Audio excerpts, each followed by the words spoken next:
56 सालको जनयुद्धमा कार्यरत रहेको डिएसपी ठुले राईसँग छु है गाइज अहिले म। अब हाम्रो यहाँ एकजना महिला क्रान्तिकारीले चाहिँ आफ्नो बच्चालाई पनि सँगै बन्दुक बोकाएर लडाइँमा लगेको रहेछ ल। टङ टङ पकेटा चाहिँ मेटलकै रहेछ है गाइज।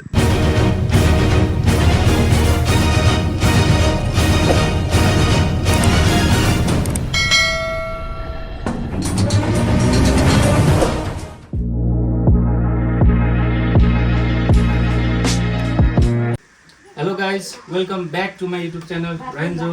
हामी चाहिँ अब यो माइकोटबाट फर्केर खाना खाँदैछौँ। अब खाना खाएर चाहिँ हामी यो रुकुमबाट रोल्पातर्फ लाग्दैछौँ है। रोल्पाको थबाङ भन्ने गाउँमा। अब यो थबाङ भन्ने ठाउँमा चाहिँ 10 वर्ष जनयुद्ध सुरु भएको ठाउँ है। अब यहाँ जनयुद्ध पार्कहरू बल बवाल छ होइन। अब भिडियो चाहिँ स्किप नगरी हेर्नु होला है गाइज। ए ल, हाम्रो बाललाई त खत्रै एक्सर्साइज हुने रहेछ त। जिम भुसा बनाउनु नि जिम। गाउँतिर जिमै जानु पर्दैन। ल, जय श्रीराम। कहिले हुन्छ त अब यो भुसा? ए अहिले हामीले गर्नु पर्यो नि, थाहा हुन्छ एकैछिन हुन्छ बिस्तारै हुन्छ।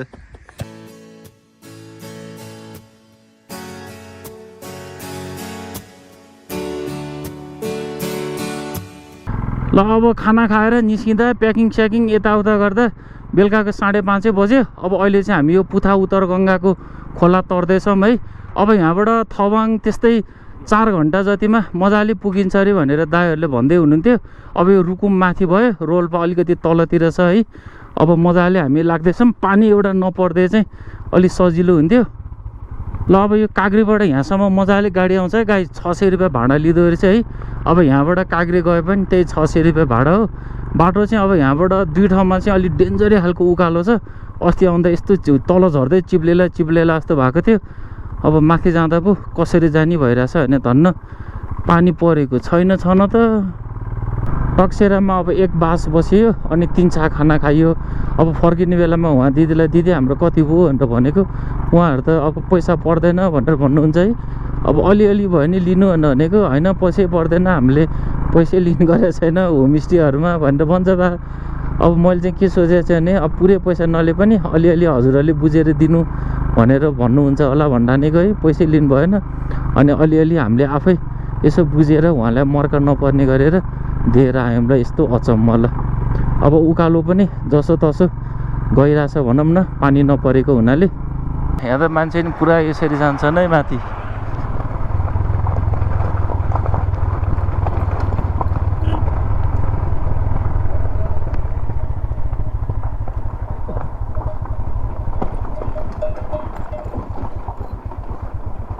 माइकोट टक्सेरा हुँदै मध्य पहाडी लोकमार्गमा आइपुग्यौँ। अब काँक्रीमा आएर हल्का तेल हाल्न पर्ने छ। काँक्रीमा हामी फेरि तेल हाल्दैछौँ है। अब जाँदा नि 5 लिटर हालेर गएको थियौँ। अब आउँदा नि 5 लिटर। ओहो यस्तो महँगो तेल पोख्यो नि यार। हेलमेट यहीँ हालिदेऊ न। हाम्रो ब्रोले यस्तो महँगो तेल पोखाइदिइरहेको। ल यहाँ पनि अब 5 लिटर तेल हाल्दैछौँ। सिटको पनि आज भाग्य दह्रो रहेछ ल। टल्किने भयो सिट पनि। ल हाम्रो राइडर बोय बिदुर पनि आइसकेको छ है। हामी त तेल हाल्दै यार, बाइकले तेल धेरै खाएर खाएको खै। उसको वहाँ जमानामा तेल हाल्यो, अहिलेसम्म सकेको छैन उसकोमा। फेरि आधा भयो है। हाम्रो यहाँ 10 लिटर त तेलै हालिसक्यो यार एक्स्ट्रा। अब काँक्रीमा 5 लिटर जति तेल हालेर हामी निस्किसक्यौँ है। अब यहाँबाट ठ्याक्कै 45 मिनटमा थबाङ पुग्छ भनेर भन्दै हुनुहुन्थ्यो दाइले। अब यहाँ हल्का फुल्का जाम रहेछ। अब ल यताबाट नजाने रहेछ ल। अब एकछिन यसो विश्राम गरौँ ल यस्तो भिरको बाटोमा। अब 5 मिनट आराम गरिसकेपछि बाटो खुल्यो है। अब यहाँ तलबाट नै यसरी बिम निकालेर यो बाटो अलिक ठुलो बनाउन लागेको रहेछ। फेरि जाम पऱ्यो त यार। अब यताबाट जान नि भएन, भाष्यले हान्ने डर। फेरि स्टार्ट बन्द गरेर बस्नु पऱ्यो ल। त खुल्या जस्तो गर्दा मात्रै रहेछ। ल अब 10-10 लिटर ब्ल्याकमा तेल हालिहाल्यो है। अब ब्ल्याकमै कमा पैसा भए जति ब्ल्याक पेट्रोल हाल्यो नि केही हुँदैन थियो। अब हाम्रो व्हाइट मनी पऱ्यो। गाह्रो छ हामीलाई नि। तैपछि पिच चाहिँ राम्रै रहेछ फेरि सरर व्हाइट खालको छ ल। ठ्याक्क जामबाट दौडेको मात्र गाइज है। यहाँ माथि चाहिँ एउटा पाइपबाट आएको झरना रहेछ ल। यस्तै नि हुन्छ त। आर्टिफिसियल झर्ना है गाइस त्यो पाइप रोकिदियो नि नो झरना ल हामी काँक्रीबाट 4 किलोमिटर आइसकेपछि खवाङ बजार आइपुग्यौँ है अब यहाँबाट सिधै गयौँ भने चाहिँ हामी रुकुम कोट जान सक्छौँ अब थवाङको लागि चाहिँ यहाँबाट लेफ्ट टर्न लागेर हामी लाग्दैछौँ अब मात्र आधी घन्टा जतिमा हामी थवाङ पुग्छौँ ल हामी चाहिँ अहिले महत गाउँ आइपुग्यौँ अब सिधै पुलिस चौकी जानुपर्ने भएको छ अब यहाँ पुलिस चौकीमा चाहिँ एउटा चाबी छ अरे होइन त्यो चाबी लिएर म्युजियम जानुपर्ने भएको छ ए हजुर हामीलाई त्यो पार्कमा जानुपर्ने थियो क्या हो चाबी है अनि चाबी यता लिने ए हामी काठमाडौँ ल अब पुलिस चौकी चाहिँ यहाँनिर रहेछ महत रुकुम भनेर अब एउटा चाबी लिएर माथि पार्कमा जानुपर्ने भएको छ ल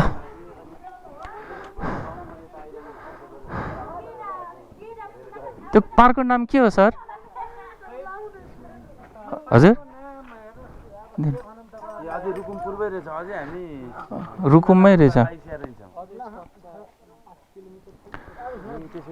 ल हामीले चाहिँ अब चाबी लिइसकेको छौँ अब हामी माथि पार्कतिर लाग्दैछौँ है त गाइस ल हाम्रो जनयुद्ध पार्क चाहिँ वहाँनिर यो टावर भएको ठाउँमा रहेछ है अब यहाँबाट हिँडेर जाँदा जाँदै 20-25 मिनट लागिहाल्छ रात पर्छ अब अहिले चाहिँ हामी महत भन्ने ठाउँमा आइपुग्यौँ है अब हामीले यहाँ प्रहरीसँग चाबी पनि लिइसकेको छौँ अब आजको दिन चाहिँ हामी यहीँ बस्छौँ ल अनि भोलि बिहान जनयुद्ध पार्कमा लाग्छौँ हामी माथि थवाङ चाहिँ पुग्न सकेनौँ है यहाँ महतमा दामी जनयुद्ध पार्क रहेछ अब त्यो पार्क उज्यालोमा मजाले हेरेर जाउँ भनेर आज हामी महतमै बास बस्दैछौँ hello guys good morning from Mahat अब फाइनल्ली जनयुद्ध पार्क जाने बेला आएको छ है अब त्यहाँ जानुभन्दा पहिला एक कप तातो तातो चिया खाएर निस्क्यौँ है त गाइस ल अब चाहिँ हामी रोडमै बसेर मजाले महत गाउँको यस्तो भ्यूहरू हेर्दै जाँदैछौँ है गाइस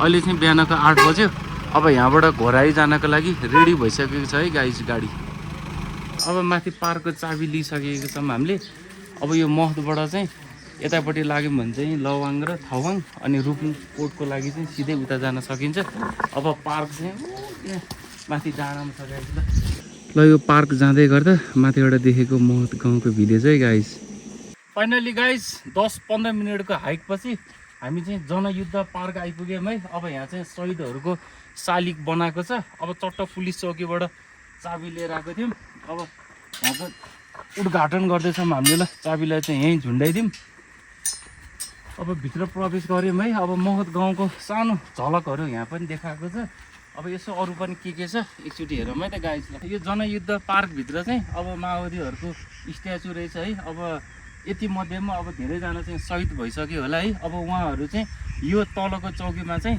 लडाइँ गर्नको लागि चाहिँ अब पुरा तयार गर्दै हुनुहुन्छ है अब हाम्रो यहाँ कमान्डरहरूले चाहिँ के कसरी लडाइँ गर्ने भनेर ब्रिफिङ गर्दै हुनुहुन्छ स्ट्याचुहरू बवाल बनाएको रहेछ है गाइस ल लेट्स इन्जोय है अब हाम्रो यहाँ एकजना महिला क्रान्तिकारीले चाहिँ आफ्नो बच्चालाई पनि सँगै बन्दुक बोकाएर लडाइँमा लगेको रहेछ ल 56 सालको जनयुद्धमा कार्यरत रहेको डिएसपी ठुले राईसँग छु है गाइस अहिले म अहिले यहाँ चट्ट यसरी हिँड्दाखेरि होइन महत गाउँको सानो सानो घरहरू छ है पुरा राक्षस हिँडे जस्तो लागिरहेछ कि इत्रु घर छ है अब यो युद्धको बेलामा प्रयोग गरेको हेलिकप्टरको ठ्याक्कै तल बसेको छु है अब अहिले चाहिँ यो हेलिकप्टर पुरा क्र्यास भएर कता कता कबड्डीमा गइसकेको छ टङ पकेटा चाहिँ मेटलकै रहेछ है गाइस